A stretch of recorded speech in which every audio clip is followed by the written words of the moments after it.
नमस्कार YouTube family, Pramila recipe चॅनलमध्ये आपले सर्वांचे स्वागत आहे.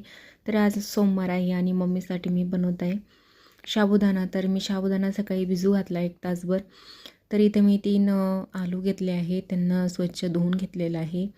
तर मी वरचे साल काढत नाही, कारण की त्यामध्ये पण काही विटॅमिन्स असतात. तर मी ते वरचे साल काढले नाही, त्यांना स्वच्छ धुवून असे बारीक पीस करून घेतलेले आहे. तर बघू शकते तर खलबत्त्यामध्ये मी 3च मिरच्या घेतल्या, लसूण शेंगदाणे घेतले आणि मिरच्या कमीच घेतल्या कारण लहान लेकरं खात नाही म्हणून. तर हे असं मी ठेचून घेतलेलं आहे.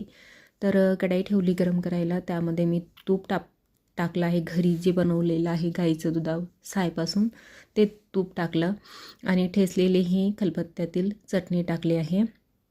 शेंगदाणा आणि हिरवी मिरचीची, आमच्या इकडे जिरा टाकत नाही उपवासाच्या खिचडीमध्ये.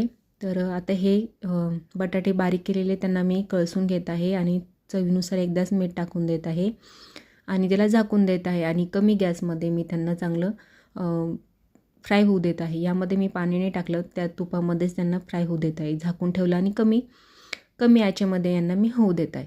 तर बघू शकता अशा प्रकारे ते चांगले नरम झालेले आहे बटाटे.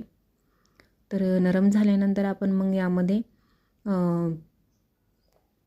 साबुदाणा आपण भिजलेला तासभर झालेला होता, तो पूर्ण साबुदाणा मी यामध्ये टाकून देत आहे.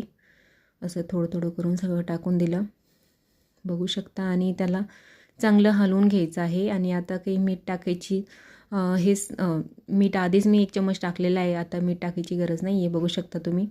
तर असं त्याला चांगलं कमी आचेवरतीच त्याला फ्राय करून घ्या, कारण की स्टीलची कढई आहे, स्टीलच्या कढईमध्ये खाली लागून जातं. तर कमी आचेमध्येच आपल्याला ते फ्राय करून घ्यायचं आहे.